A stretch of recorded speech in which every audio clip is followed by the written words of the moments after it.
Chapter 35. The United States in World War II. Introduction. In this lecture, you will learn about American participation in World War II. It isn't a long lecture, as you might expect it would be, because the strategy for winning the war was disarmingly simple, and we don't have to analyze a lot of competing strategic plans brought forth to get the job done. The challenge was, instead, just like in World War I, to execute a simple and obvious strategy, as obvious to the enemy as it was to us, by the way, in time to change the course of history, to avoid an otherwise inevitable fait accompli that lay in store for the whole world if the bad guys won and we lost. It was the same challenge we faced in World War I, except this time the enemy was much tougher, more experienced, and battle-hardened. Plus, the consequences of losing the war were much more calamitous, and the theater of war really was global. There was scarcely an inch of terra firma, except maybe at the South Pole, which was not in some way embroiled in this global conflagration. First, you will learn why President Roosevelt and his military commanders made winning the war against the disciplined Teutonic legions of Adolf Hitler's feared and supremely confident Wehrmacht and Luftwaffe their first priority and not the Japanese instead, even though the Japanese provoked us into the war with their attack on Pearl Harbor, and the Germans never did declare war on us until after we declared war on them. You will learn why going after the Germans first was a hard sell for FDR to make to the American people, and what he did to placate public sentiment so that his war aims would not have to be compromised. Then you will learn how FDR took on the gargantuan task of turning the sprawling, industrial, muscled American economy into a massive war-making machine, the same challenge Woodrow Wilson had faced in trying to gear up to fight World War I, except the challenge was much larger this time. And you will learn how and why FDR was able to pull this off so spectacularly. He didn't have an easy time of it, by the way. On the contrary, he had some serious resistance, because in a democracy everybody gets to have their say, even during a war. Yet time was not just of the essence in building up the arsenal of democracy, as FDR called the American economy. The fact was that if American soldiers, airmen, sailors, and Marines did not get their guns, their ammo, their training, their fighting ships and submarines, their airplanes, their support system, their transportation to the battlefield, and their chance to stop the evil Axis powers before they metastasized globally into every corner of human habitation, then the American war effort was all for naught.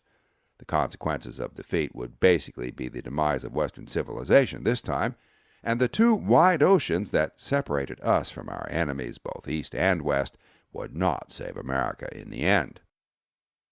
This sure knowledge underpinned the single-minded determination that FDR brought to the challenge of so completely, and so quickly, mobilizing the country for war. You will learn specifically how, with that understanding, he was able to put the national economy on a war footing in record time.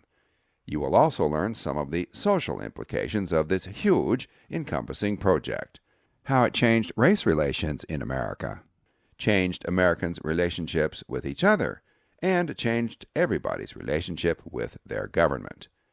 On the battlefront itself, you will learn the strategies and tactics that FDR's bold and tenacious military commanders used to overcome the enormous odds against them in every theater in both hemispheres. Every iota of nuanced Yankee ingenuity, of which the Americans were legendarily capable, had to be called on, and even then Lady Luck had to be willing to help the Americans play a winning hand against the, until then, unstoppable tsunami of military successes enjoyed for 5 years in a row by both the Germans and the Japanese by the time the American soldier showed up on the scene, fresh from boot camp with his rifle and his boyish enthusiasm. That soldier's training would be on the job. He got a pop quiz at the end of every battle, and the price of failing the quiz was his life. Nothing could have prepared the soldiers for how hard this job would be. and if they stopped to think logically about their mission, they would have probably agreed that it was a mission impossible. Good thing they just took orders instead. You will learn why the contest was so closely fought in both hemispheres, and you will learn the combination of tactics and strategies which finally tipped the scales in the Allies' favor. You will learn about the secret sauce that the Americans generously ladled on the Japanese dish of defeat to make their demise as humiliating as it was terminal.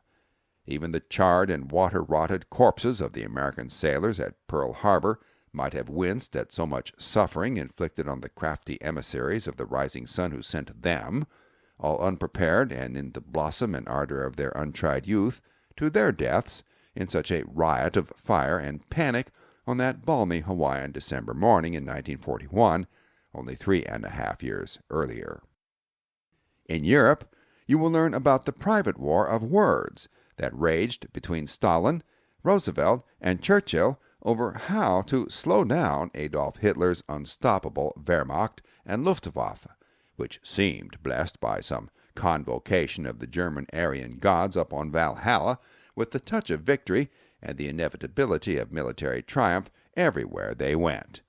You will learn why Churchill and Roosevelt came to Stalin's aid, rescuing the crafty mass murderer himself, even as he was holed up in impotent rage in his frozen capital in Moscow, surrounded literally by fire and ice.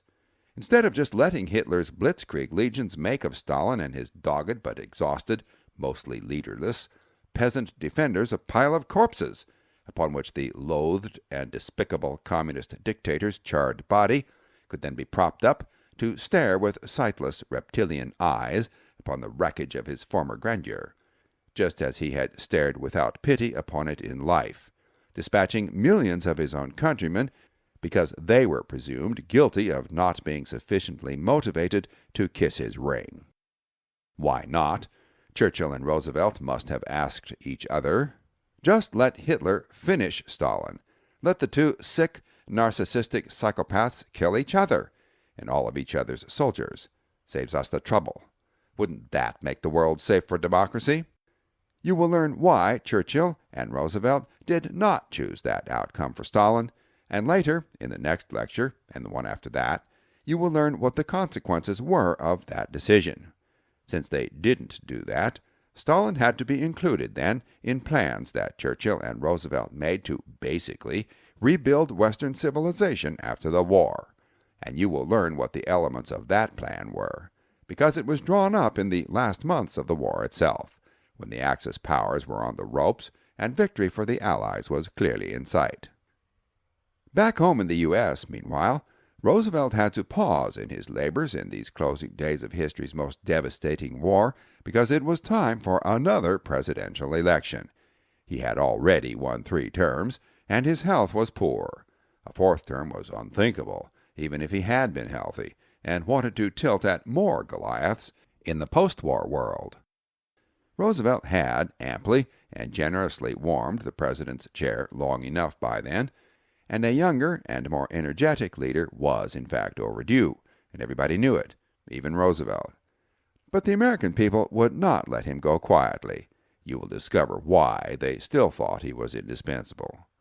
Finally, you will learn how and why American victory in World War II, not just the Allied victory, set the stage upon which Americans would play a new role in world history, now as the undisputed hegemon in the community of nations, a shining beacon on a hill, not just for the peasants in England to see from their slough of despond and their mire of poverty, as Puritan preacher John Winthrop had hoped, not just for the arrogant monarchs of Europe to wonder at from their towers of storied pomp and ritual grandeur, as James Monroe had insisted they must, but now for all the world to see, and more than that, to emulate.